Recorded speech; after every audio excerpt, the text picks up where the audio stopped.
Thank you for joining today's wellness workshop with Mind Plus Neurology. June is Migraine and Headache Awareness Month internationally. And I'm here today to share a little bit about the advocacy work that I do personally for Headache and Migraine Awareness Month and throughout the year, and give kind of ways and opportunities for you to get involved if this is something you're interested in, or ways that you can just kind of participate from a very basic level, like posting on social media. So let's jump right in and get started. But first, I Let's do just it. want to introduce myself. I'm Sarah Arndt. I'm a certified health coach, and I partner with Mind Plus Neurology on these wellness workshops, on support groups sometimes, and also I run the Thrive Now health coaching program, which is kind of a supplemental health coaching program that Mind Plus Neurology patients can enroll in with me to approach their migraine and headache care holistically. So I personally live with chronic migraine. I've lived with migraine, I believe, since the day that I was born, a colicky baby, and screamed for 3 to 4 months out of the womb. I don't remember a single time in my life where I didn't have some level of head pain. And in 2019, my condition became severe and debilitating. I was bedridden for 2.5, almost 3 years. I lost my beloved job, my beloved career. I lost friends. I thought my life was over, and I'm living proof that migraine recovery is possible. I still, of course, live with migraine. There is no cure for this disease, but have made leaps and bounds in my recovery, and my quality of life has improved immensely from utilizing a holistic approach to health. I'm not, I go to the doctor, I see Dr. Buboltz and Gable Holderness at Mind Plus Neurology. They have been wonderful to me, but really supplementing that approach with a holistic approach has really been the key to my wellness, by utilizing really all of the lifestyle factors that kind of go unspoken when it comes to migraine.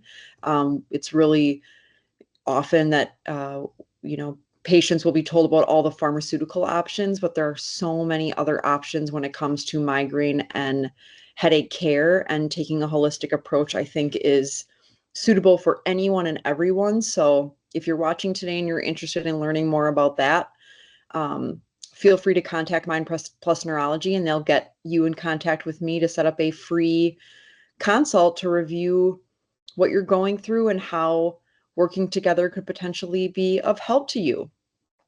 So, this wellness workshop today is all about headache and migraine awareness for June, being Migraine and Headache Awareness Month. And this quote here from me, um, living with headache and migraine has taught me resilience. That's like the understatement of the year. I feel like or of my lifetime. I feel like I have learned to become so resilient, and really, I really truly believe that the volunteerism and the advocacy that I do has been a really important part of my healing journey. And not only has it helped me and my health, but it has certainly helped others who are living with headache and migraine disease to find their way and figure out what's going to work best for them. And I'm excited to talk about today what I do personally as a volunteer, and I'm also I work part-time for one of the organizations that we'll talk about today. So let's get right into it. So, shades for migraine. This is such a fun awareness campaign because how many of us, I didn't even bring a pair of sunglasses in here. I'm so disappointed at myself. I have literally 200 plus pairs in the next room over right now, but I'm not going to leave y'all hanging and go run and get some. But I'm a Shades for Migraine community ambassador. And Shades for Migraine Day is this Saturday, June 21st. It's always June 21st every year. And this weekend, or this year, just happens to be on a weekend on a Saturday, which is super exciting. The goal of this awareness campaign is to increase visibility, reduce stigma, and really unite the migraine community and bring awareness to migraine throughout the world. I mean, there are so many countries that participate in this campaign. It's really, really cool. So you'll see on the next slide here that we wear sunglasses to show support for migraine awareness.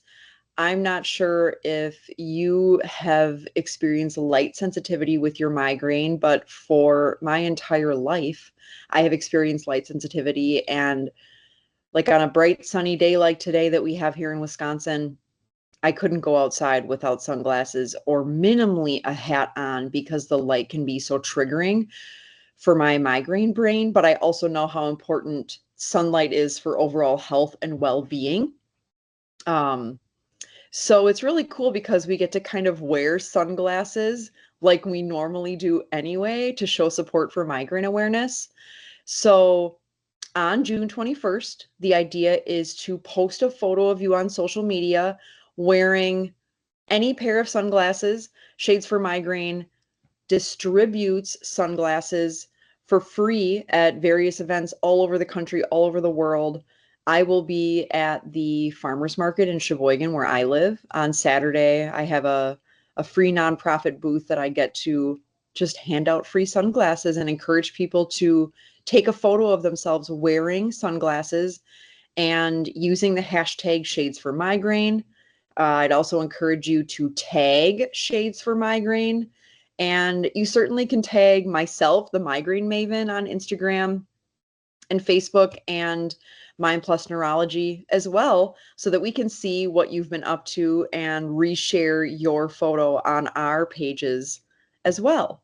So this is a super fun one because I feel like we always are wearing sunglasses or blue light blocking glasses or migraine glasses, and you can encourage your friends and family to show support by having them post a photo of themselves or even their pets. There's a lot of pet photos that go around on June 21st as well. I usually share one of mine of my dog wearing sunglasses too, or one of the two of us together.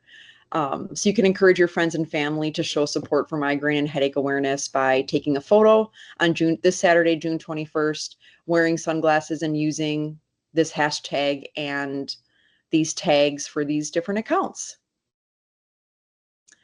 And then next up, we have Headache on the Hill. So, the Alliance for Headache Disorders Advocacy is the organization that coordinates Headache on the Hill. And the goal of this event is to shape legislation to improve the lives of the 40 plus million Americans who are living with migraine and headache disorders. This is such a powerful event. I started participating about 5 years ago. And the last 2 years now, there have been in-person events. There's an in-person event in March, and then there is a virtual event in the fall, which is really supportive of people who are living with really chronic severe migraine, who may have difficulty getting on a plane and traveling to Washington, D.C. You can still participate virtually in the fall.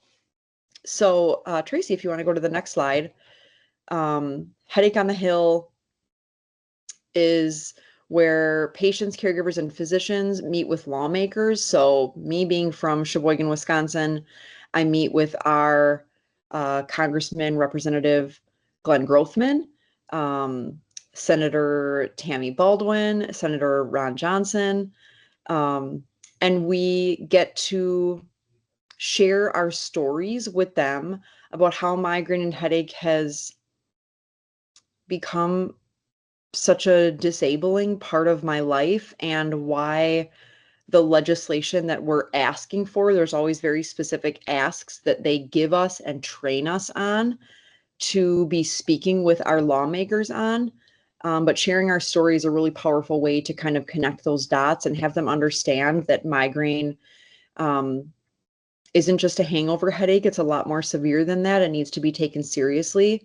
From a funding standpoint, from a funding and disability standpoint, migraine is one of the leading causes of disability worldwide, and it is one of the least funded conditions ever. So there's just a huge push for added funding. And like I said, there's very specific asks that the Alliance for Headache Disorders Advocacy trains us on. I serve as the state captain for Wisconsin, so I also provide a little bit of training for the team members who participate as well. And it's really powerful to feel like you're making change at a legislative national level for headache and migraine. And again, just really healing to know that I'm making a difference, not only for myself, but for others who are living with headache and migraine disorders. So if you have any questions about this one, I'll be happy to take questions at the end, certainly.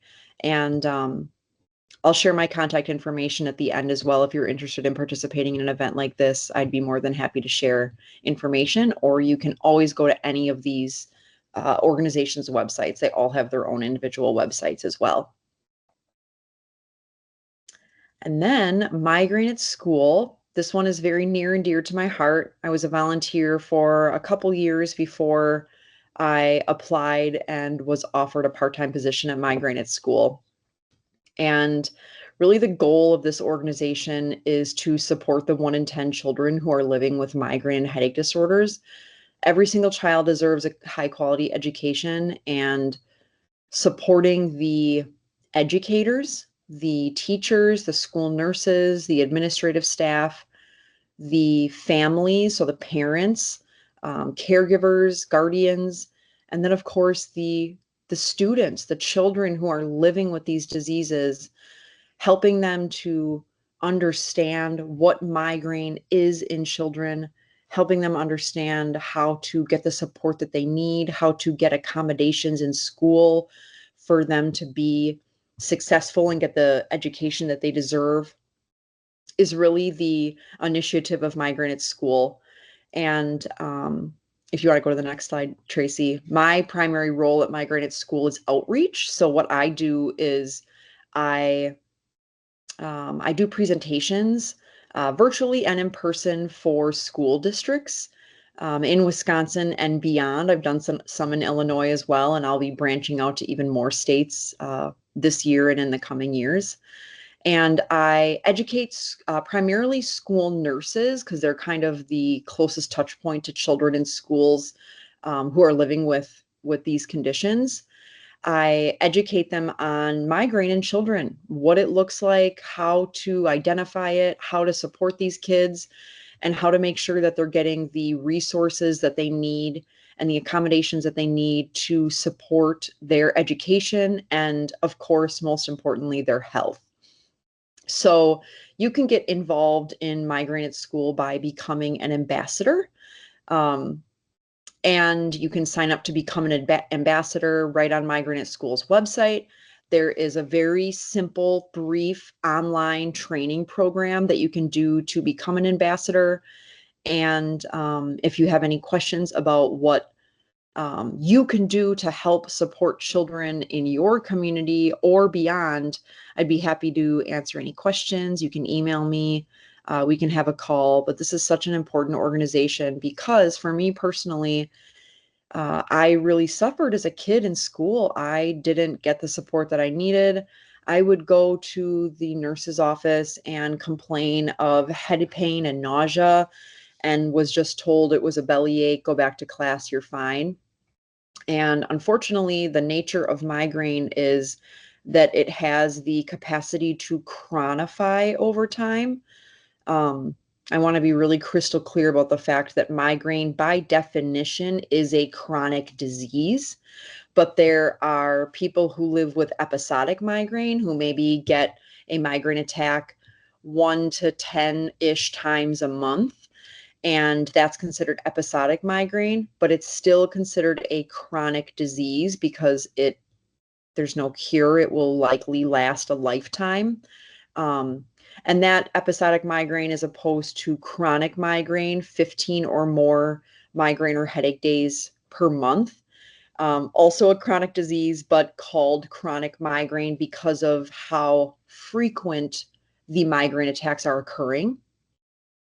And so if I got the resources that I needed when I was a school-aged child who was suffering and struggling with the bright overhead fluorescent lights, when I was in the midst of a migraine attack, sometimes I would experience brain fog, and that might be during the middle of a test or a writing exam, and I would completely blank out, lose my train of thought, not be able to finish what I was working on. And if that would have been viewed as a disability, as something that I needed support for, and not just I wasn't trying hard enough or I was just failing, I was a failure.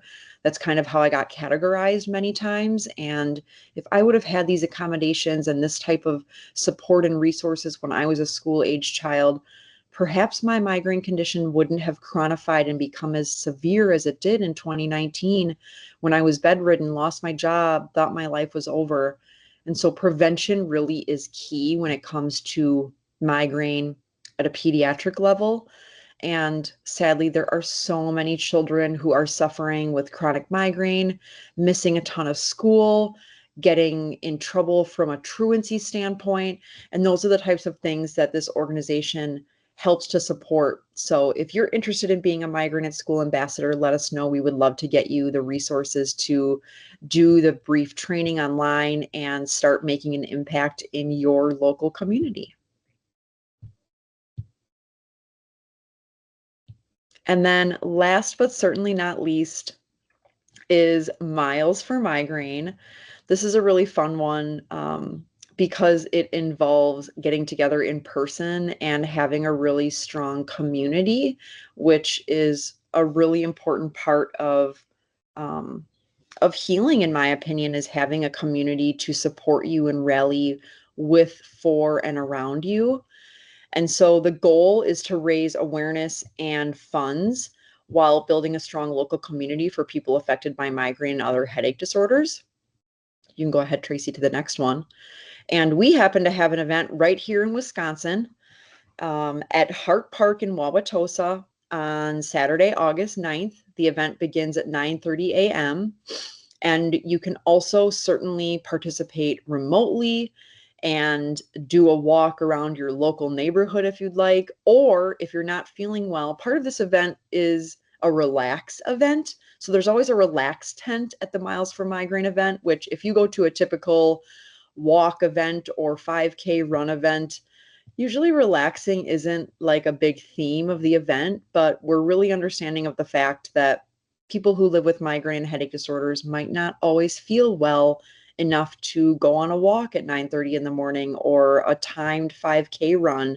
So there is a relax option as well for people who still want to participate but may not be feeling up to being physically involved, if that makes sense.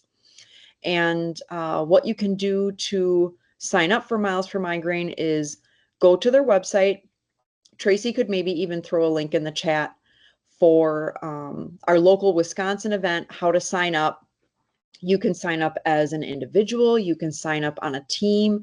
I believe Mind Plus usually has a team. You could sign up on Mind Plus Neurology's team and walk with the team of medical professionals that support you at the clinic. Or you could create your own team if you want to encourage your friends and family to participate alongside of you as well. And this program, specifically in Wisconsin, supports the Migraine Fellowship Program at Fredert and the Medical College of Wisconsin to train doctors in a headache fellowship specifically so that they become certified in migraine and headache care. There are somewhere around 500 to 600 certified headache specialists in the country who are overseeing 40 million plus Americans that live with migraine. I'll let you do the math. It's not good. And this is allowing this is raising funds so that we can train more fellows to be trained in headache and migraine so that more patients can get the care that they need across Wisconsin and beyond. So this is a really, really, really cool event. I believe this will be our 4th year having Miles for Migraine in Wisconsin. Tracy and I actually both are on the planning committee. So that's how we volunteer for this event. And of course, we also have teams and fundraise as well. And it's such a fun event because you get to meet other people who are going through the same thing as you in person. And you get to see the clinic team that you love so much, who you see every time you visit the clinic at the event as well. Again, the event is at Hart Park in Wauwatosa at 9:30 a.m. on Saturday, August 9th. And we would love to see you there as a participant, walking, running, or relaxing, as a fundraiser, or someone who makes a donation, or there are volunteer opportunities along the course, morning of, setup, things like that as well. So, with that said, Tracy, do you want to say something about Mind Plus and anything here? Oh, all right. So thank you for that lovely presentation, Sarah. That was really great. Just summing up like what all these different organizations are doing to help create awareness for the world out there to shine a light on headache and migraine and let people know this is a real serious disease. This isn't just something that people, like you said, like wake up with a headache after a night of drinking and that's what they associate it with. But that's not the case. People are dealing with this problem day in and day out, and shining a light and being that source for people is really inspiring. So thank you for doing the work that you do with these organizations. Likewise. So Mind Plus, we are a headache and migraine clinic here in Mequon. We also have a location in Appleton, our Fox Valley location. And our mission is to provide comprehensive care to end suffering from headache and migraine. So if you're suffering, you're somebody who hears this message and is looking for getting care, we're here for you. Just find us online. This is our contact information, but we could open it up to other questions regarding these different organizations. Anything about Miles for Migraine, Migraine at School, Headache on the Hill? Or Shades for Migraine? Shades for Migraine. Yeah, that's coming up. Saturday. I'm so Oh excited. my I'm gosh. excited it's a weekend this year because it's always been a weekday since I've been involved. So Right. I'm excited that it's on a weekend day. I feel like we might get a little bit more support. People aren't busy at work, right? So Having to take time out of their day. yeah. What hours are Julie, you going to be at the farmer's market, are you in the Sheboygan area? Manitowoc? Nice. Oh Mm-hmm. my gosh, so exciting. I'd love to meet you. The Yeah. farmer's market is from 8 to 1. I have to Okay. be fully set up by 7:45. Pray for my brain. It's supposed to be That's an 90 early degrees. start. I Oh my know. gosh. I'm like already planning an early bedtime on Friday night because I usually don't get going quite that early, but 8 to 1 is when I'll be there handing out free sunglasses. And yeah, I'd love to see you. Yeah, I'll plan on stopping down. Thank you. Awesome. Yes, I'd love Yeah. to meet you. I'm excited. Great presentation. Thank you. Thank you so much for joining. Mm-hmm. So I had a question about the Migraine at School. I know that you said that you work there part-time, and like, could you give some examples of some of the like modifications that you can help support kids with, like the things that you've seen? Yeah, so like for example, my example that I gave about the test taking and how I might be experiencing a migraine attack the day that, the class is set up to have an exam, perhaps offering that child a little bit of flexibility for um, when they take the exam, where they take the exam. Maybe they would be allowed to take an exam in a separate room that has lamp lighting, for example, instead of overhead fluorescent lighting. Maybe they would be allowed to take breaks throughout the exam. Maybe they would be allowed to have a snack in the middle of the exam so that they can kind of refresh and refuel their brain and body, for example. Mhm. I'm just trying to pull up on the Migraine at School website. There's actually an entire document that we have for it's in the parents resource, and it talks about all the different 504 or IEP patients. And maybe a formal 504 plan or IEP plan isn't necessary if the child or the family thinks it's just asking the school for some specific accommodations. But some families feel that a legal 504 plan or an IEP plan would be the best type of accommodation to support that student because it is a legally binding document and the school has to follow it. So here are some examples on the document. Maybe scheduling non-critical classes in the times of the day that are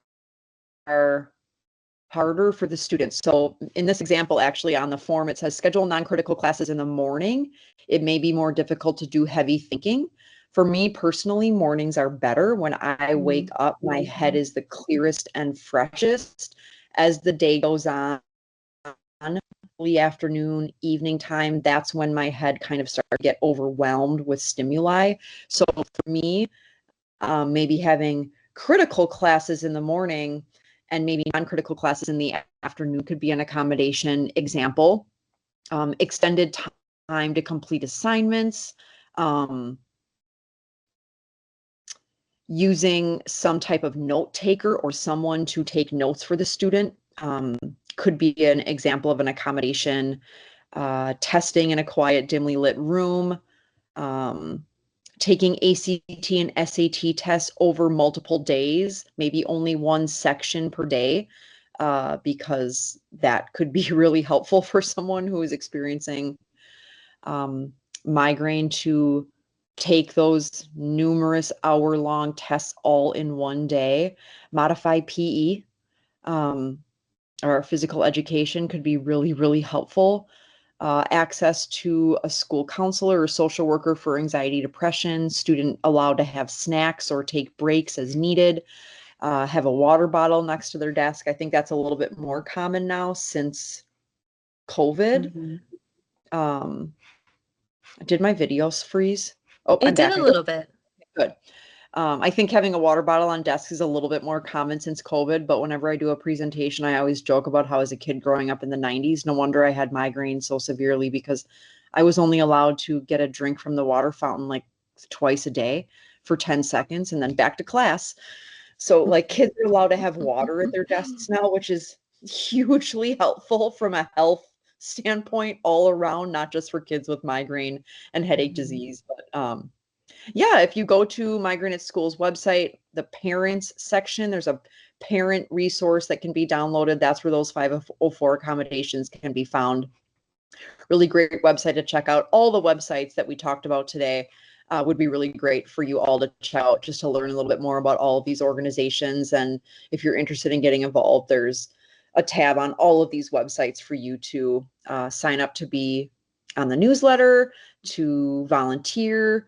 Like I said, for Migraine at School, you can do the training to become an ambassador really simply, very easily. Yeah. Dan's on the call here. He works at Mind Plus as well, and he's the director of clinical research. And exciting news, we just kicked off an adolescent study for kids. So ages 6 to 17 can sign up to be a part of this new study. So if you're interested in learning more about that, give us a call. Find out if there's no charge, no insurance is involved or anything like that. It's all completely free for the patients and they get the medications for free too. So, and I think they also get compensated for their time. So it's like a triple win, you know? Yeah, So, it's tough because when I do these presentations to school nurses, of course, their primary interest is pharmacological treatments, and there's just so little available for children and youth. right. And it's so awesome that y'all are doing this study for kids to be able to get them access to treatment and at no cost. In fact, they're getting paid for it. Yeah, That's a facts. win. Right. Yeah, definitely. That's what we like to think of it as too. And, you know, besides the idea of being able to give access to kids and be able to prescribe medications that are already FDA approved for adults, and getting them access to kids too. That's the Yeah. goal. Awesome. Well, thank you everyone for joining. Feel free to contact Mind Plus Neurology if you have interest in any of this. They can connect you with me. You're also welcome to follow me on Instagram at the Migraine Maven. And I look forward to seeing you, Julie, on Saturday if you're feeling well enough to visit the farmers market. And don't forget to take a picture of yourself wearing any sunglasses with hashtag Shades for Migraine, tag Shades for Migraine, and feel free to tag Mind Plus Neurology and myself, the Migraine Maven, as well. I would love to see your photos. Thanks, Sarah. Thanks, Trixie. everyone. Have a great Thank day. you.